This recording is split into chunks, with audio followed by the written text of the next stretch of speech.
अगर अभी हम लोग यहाँ पे देखें करेंटली बिटकॉइन कहाँ पे चल रहा है, तो हम यहाँ पे देख सकते हैं कि अभी मार्केट में हेड एंड शोल्डर का फॉर्मेशन हो रहा है। मतलब हो गया है लगभग लगभग। अगर इसको ब्रेक करेगा तो आई थिंक फिर ये हेड एंड शोल्डर के हिसाब से अपने को प्रॉफिट जो देना चाहिए, अगर मैं यहाँ पे ट्रेड लेता हूँ हेड एंड शोल्डर देख के, तो यहाँ से ये कितना पॉइंट है, ये 2000 पॉइंट्स है। नीचे मैं 2000 पॉइंट के लिए तो नहीं जाऊँगा इतना, 81,500 के लिए जा सकता हूँ। 81, हाँ 81,500 यहाँ तक के लिए जा सकता हूँ मैं। तो अगर यहाँ पे ट्रेड लेते हैं तो एक छोटा सा एसएल लगा के, क्योंकि अभी यहाँ पे मेरे को जो दिख रहा है करेंटली मेरे को ये दिख रहा है कि मार्केट ऊपर से आप देखोगे कि मार्केट यहाँ से फिर से कहते हैं लोअर हाइज बना रहा है। Lower highs, lower highs, lower highs, फिर लोअर हाइज बना बना के मार्केट बार बार नीचे आ रहा है। एक बार भी मार्केट अभी तक हायर हाई नहीं बनाया है। तो यहाँ पे एक ट्रेड इनिशिएट किया जा सकता है, तो देखते हैं अभी क्या होता है। तो हम यहाँ पे एक ट्रेड लेते हैं 60 क्वान्टिटी से। ठीक।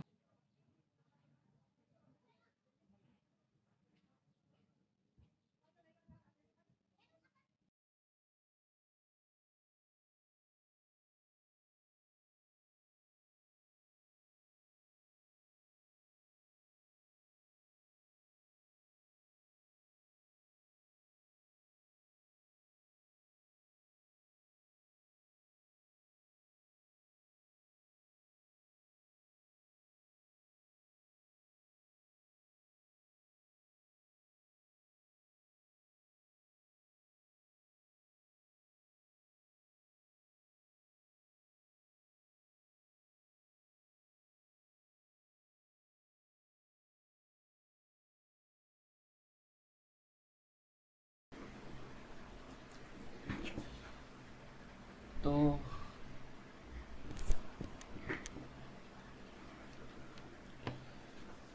अभी कुछ देर पहले मेरे को यहाँ पे 1:4 का प्रॉफिट मिल रहा था, और अभी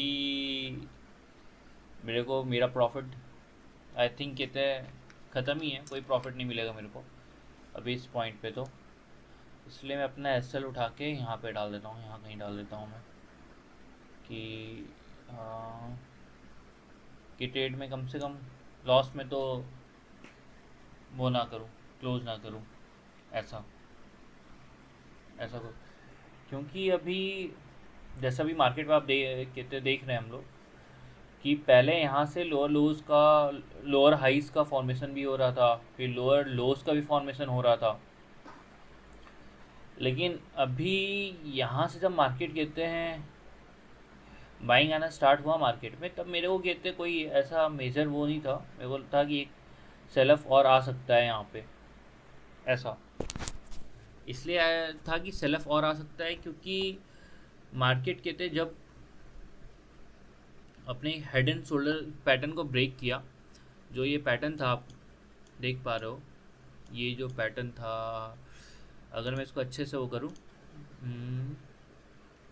हाँ, आप देखो यहाँ से हेड एंड शोल्डर कितना अच्छा प्यारा बनाया था ये।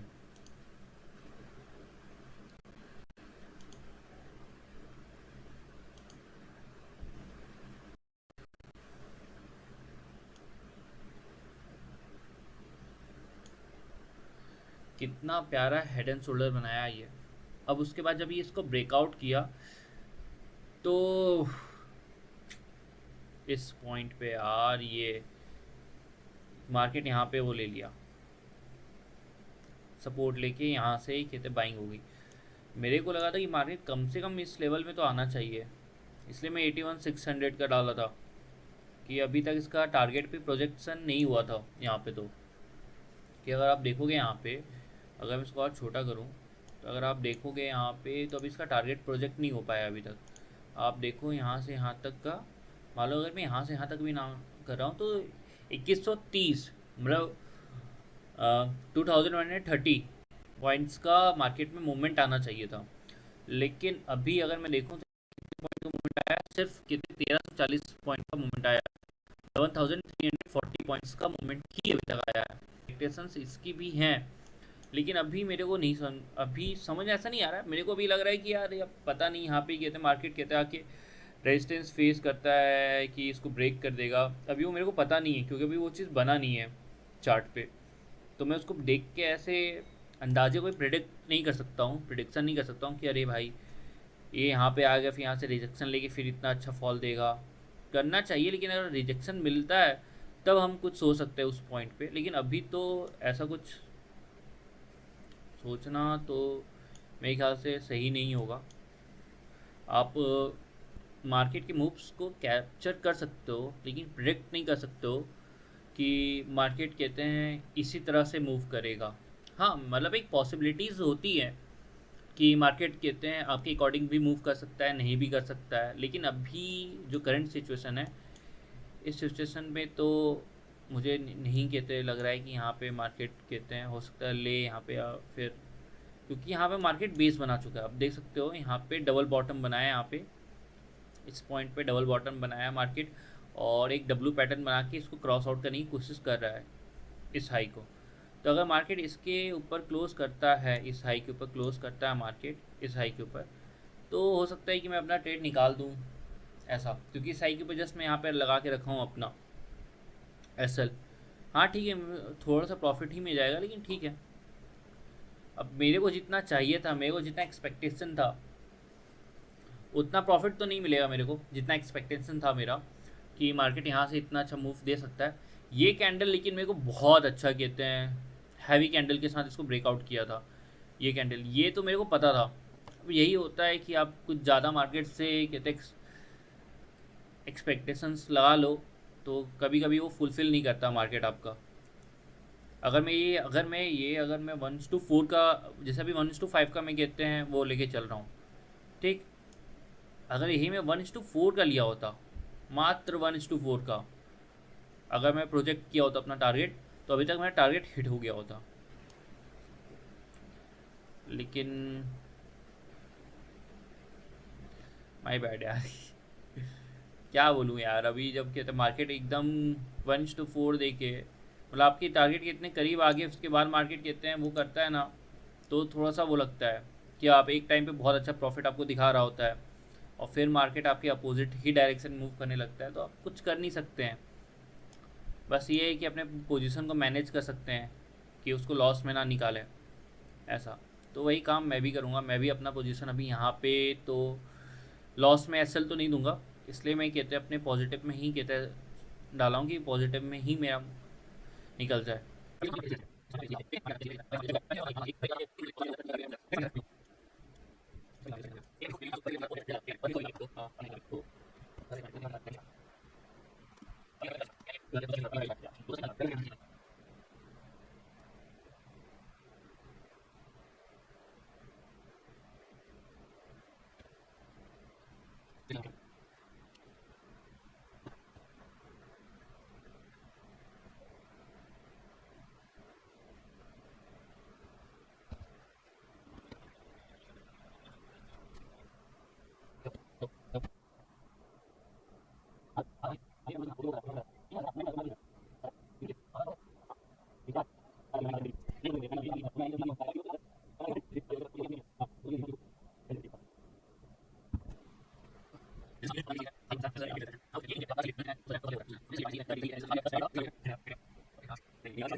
पता है मेरे को लग रहा है ना, मेरे को अपना प्रॉफिट यहीं पे आसपास कहीं बुक कर लेना चाहिए था, इसके आसपास।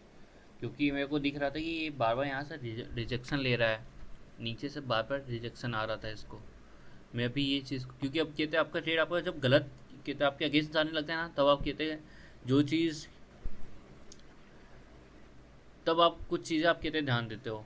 जैसा भी मेरे को ये ध्यान दे रहा हूँ मैं कि बार बार यहाँ से रिजेक्शन ले रहा था मार्केट नीचे से, ठीक, उसके बाद ये जाया, स्टॉप लॉस हिट हो गया, गया मार्केट। आज मेरा दिन नहीं था कि मार्केट मेरे को दे। मार्केट एक अच्छा एनालिसिस होने के बाद भी, अच्छा प्राइस एक्शन पकड़ने के बाद, अच्छा एनालिसिस होने के बाद भी कहते हैं मार्केट कहते हैं आपके फेवर में आने के बाद भी आपका टारगेट हिट नहीं करेगा। तो आज के लिए अब ख़त्म करते हैं ये वीडियो, फिर मिलते हैं किसी एक नए ट्रेड में एक नए एनालिसिस के साथ। Okay bye.